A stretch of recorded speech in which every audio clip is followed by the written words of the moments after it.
welcome to episode 3 of Real Life Ghost Stories. How you do? Before we begin today's video, we would like you to like, subscribe and ring the bell. Ding ding. I'm getting way better at this. It's very good. Very We're professional. like professional YouTubers now. Yeah, okay. So we're going to jump straight into this week's episode. Okay. Bigfoot. Yes. What do you know about Bigfoot? He's very attractive. I'm actually not overly impressed that this is a thing that I'm going to have to live up to because you started that rumour. I did not start that rumour. Yes, you did. I did. Look, I started a rumour that Dan has a thing for Bigfoot and it just sort of stuck. And here we are, still making jokes about it. But you made that joke. I didn't even go there. But the people were expecting it. So that's what I'm going with. So what do you know about Bigfoot? I know that he is a primate. Yeah, which we don't agree with on this channel. No, we don't. We don't support primates in any way, shape or form. But in this case, I think this is the only one that's acceptable to say it's some kind of primate because that's what everybody's always said it was. Okay, so he's some sort of big old primate. Yeah, potentially an extraterrestrial primate. Sorry, that just completely... He might have come from the sky. I've never heard somebody say that Bigfoot was from space. Oh, well, look, there's a first time for everything, and you heard it here first, ladies and gentlemen. Bigfoot is from space. Hey, if Pennywise is from space, who knows? Listen, fair. So, let's dive in. Okay. Now, there is a huge amount of research about Bigfoot. Too much to really talk about in 15 minutes. So, this is likely going to not be the only video that we do about Bigfoot. There will be more. But today, we're going to look at 3 bits of evidence about Bigfoot. Okay. But first, we need to figure out where the Bigfoot legend started. Okay. So, there are Bigfoot legends all over the world. Yep, loads. Just different names. So, First People communities in Western Canada, for example, have Saskets. Okay. Which is allegedly where the word Sasquatch comes from. Makes sense. Basically, if you've got people that live in a relatively remote forested area, there's going to be legends about Bigfoot in some way, shape or form. So you got like the Yeti. Yes. Bigfoot. Yes, Yowies in Sasquatch. Australia. Yep. The abominable snowman, which is the same thing as a Yeti, but yeah. I just wanted to prove to people that I can't say that word. So Yeti, Bigfoot, Wildman legends, they're everywhere. But in 1958, the Humboldt Times ran a story. Now this story was written by journalist Andrew Genzoli. Good name. So somebody had written in a story to the newspaper about loggers in Northern California that had found these giant footprints. They wrote in the story. Andrew Genzoli thought, this is a kind of an interesting little piece for a Sunday read.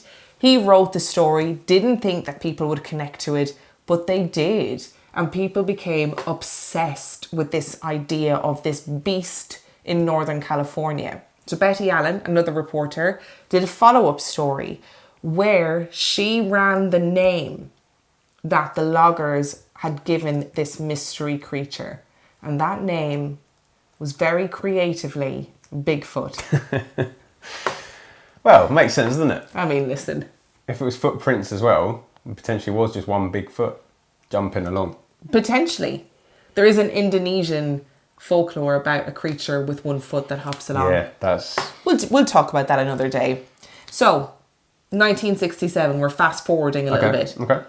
Saw the dawn of what is arguably the most famous Bigfoot footage of all time. And that is the Patterson-Gimlin film.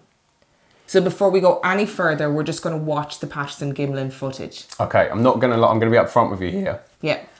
I have seen this before. Yes. I'm pretty sure everyone has. Okay. But we're going to watch it again. We're going to dissect it. Okay. Okay, are you ready? Yep.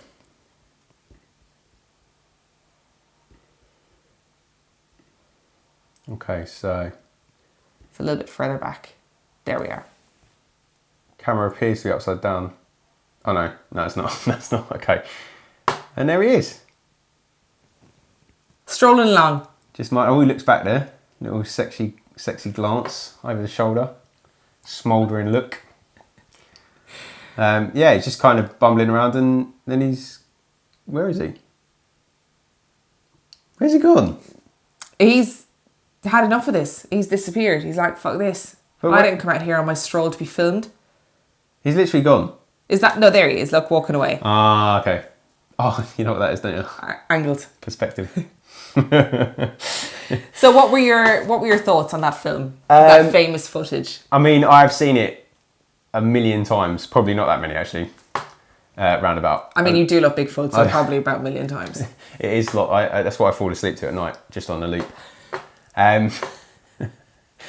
Yeah, I mean, it's quite remarkable. It's very clear. I mean, it's a bit shaky, but I guess if you've just stumbled across like a giant man beast ape, yeah, you're not going to be in your best of faculties, are you? no. And it is of the time. Yep. It looks very 70s in its ilk. So apparently, Very brown. Patterson and Gimlin, who were neighbours, Yeah. were out filming some sort of bizarre Wild West type footage. It's very strange, the whole thing. Like, there's more to it, obviously. There isn't just that footage. They're filming, they round this tree that had fallen over. Its roots were like as big as a house. They round the roots face to face with Bigfoot. Patterson jumps off his horse, tells Gimlin to draw his gun to protect him, and he runs after Bigfoot to try and film it. He manages to film. The reason it's so shaky, he says, is because he was terrified, which is pretty understandable given the circumstances. He got the film famously, and no scientist in the world would look at it. He couldn't get anybody to look at it. He was like, I have this footage, and no one would look at it. And eventually it was circulated at conferences and so on, and it kind of gained momentum. But Roger Patterson was obsessed with Bigfoot. Okay. You've done it again. And he had spent quite an amount of time trying to convince people to finance a Bigfoot documentary. And he had also written a book about Bigfoot. Bigfoot prior. erotica? It was not Bigfoot erotica. Not all writing about Bigfoot has to be in the form of erotica. Just the majority of it. Just the vast majority of it. So does that change your opinion? It does a little bit, I guess.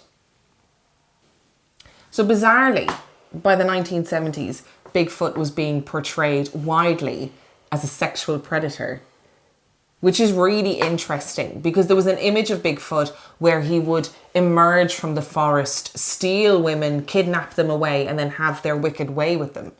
But Bigfoot erotica, even though we joke about it all the time, is a genuine thing that exists. And I wondered if being exposed to this idea of Bigfoot in the 1970s embedded itself in the psyche of the writers of this Bigfoot erotica. That it was born of a media fascination with this creature. Maybe, but that doesn't explain the readers like me who weren't alive in the 70s. Really doesn't. Why am I perpetuating this? I don't know, but it's really funny. But then by the 80s, that all changed because you had films like Harry and the Hendersons. Yep, it's a great film. And actually, Bigfoot became a symbol of environmentalism, of how important it was to leave creatures to their own wild environment and that we shouldn't be interfering with their habitat, which is, you know, a pretty good message to have. And now in modern day, we have things like Finding Bigfoot, the TV show.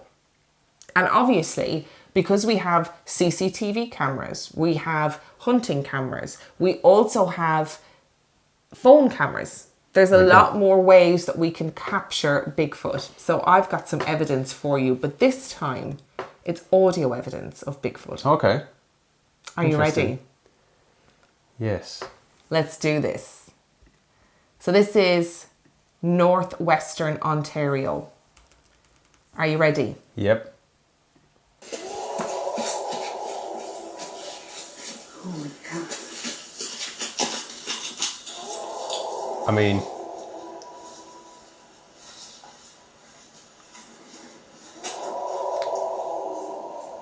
Okay, so I'm going to stop it there. that sounds like a lion.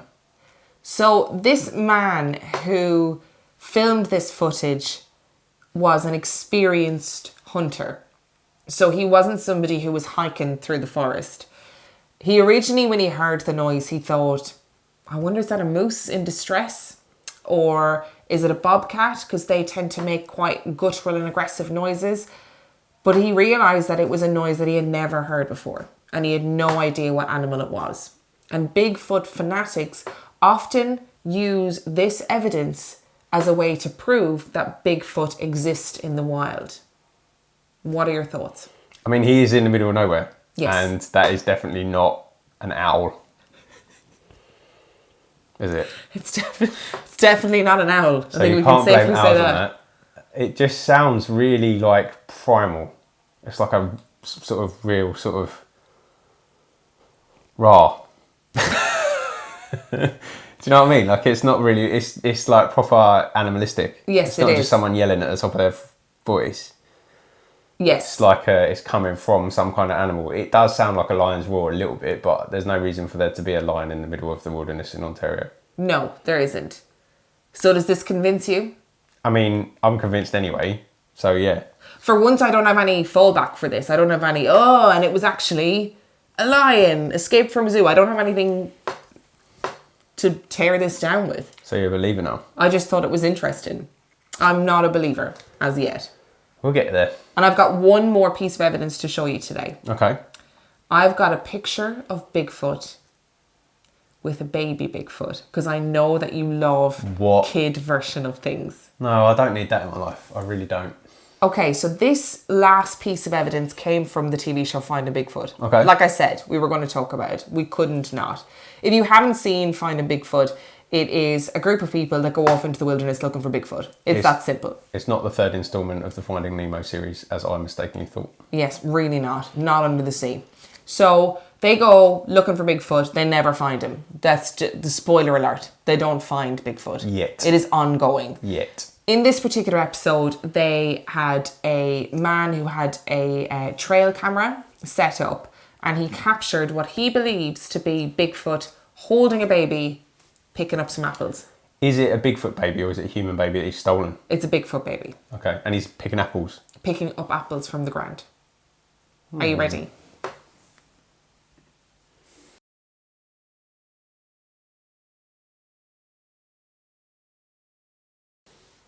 What on earth is that? Bigfoot holding a baby, picking up some apples. Don't see a baby. So apparently... Don't really see Bigfoot. Bigfoot bent over. Ah, yeah. Little baby in her arms. Point the baby again. Little baby in her arms. What are you not seeing? The baby. Little baby in her arms. I don't see a baby. I really genuinely don't see a baby. Bigfoot. Yeah, I see Bigfoot. I don't see a baby. I don't know how much better evidence you need, really. Do you know what that looks like to me? What? A mangy bison. Potentially, yeah. I think that this is most likely a classic case of misinterpretation. Now, I don't think it's in any way nefarious. I just think these people are so desperate to find Bigfoot. You'll be glad to know that they did try and recreate the footage. With a bison? Not with a bison, with one of their crew. All right. Which is a fabulous piece of evidence, I think. So here we are, one of the crew.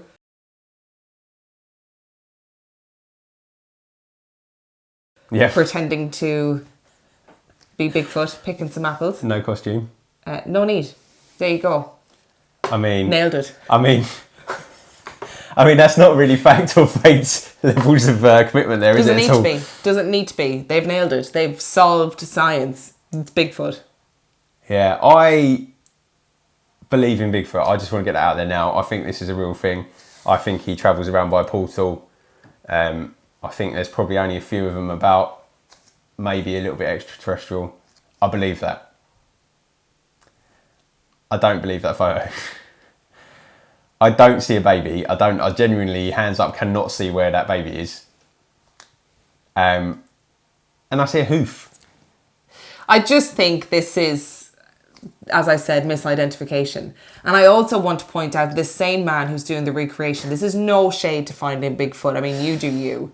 But he spends a huge amount of his time in the forest shouting in a noise that he says is what Bigfoot sounds like. So my belief is that a lot of the time when they get responses, so they'll go out into the forest, he'll shout into the night, whoa, and then he'll get a response. It's definitely other people searching for Bigfoot doing the same thing. So is it a little 100%. bit like Oggy Oggy Oggy?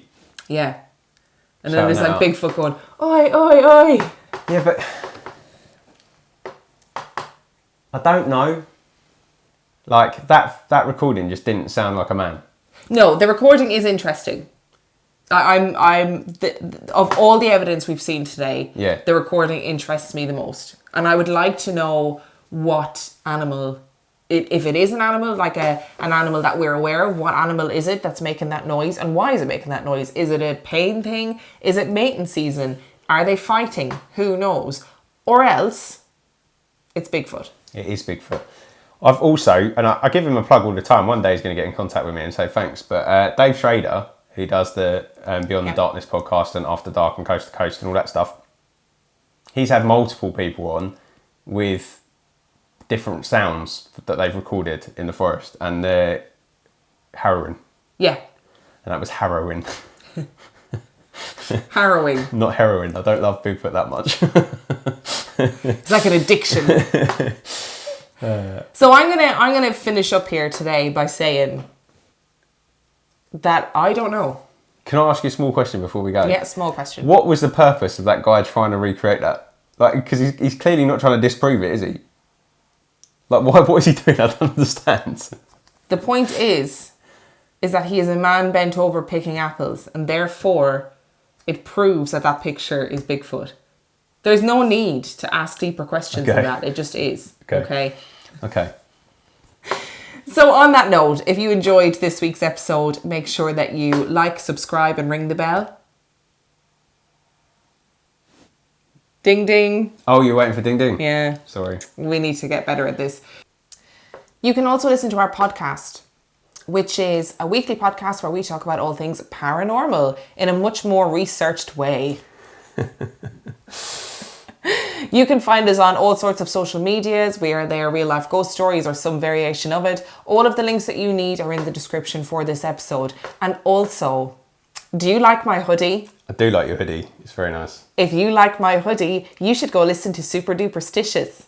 They're a podcast and they're sciencey and spooky. You don't get a hoodie by listening to it. No, you got to buy it. But you can listen for free. And on that note, any final words? No. We shall see you next week. Bye.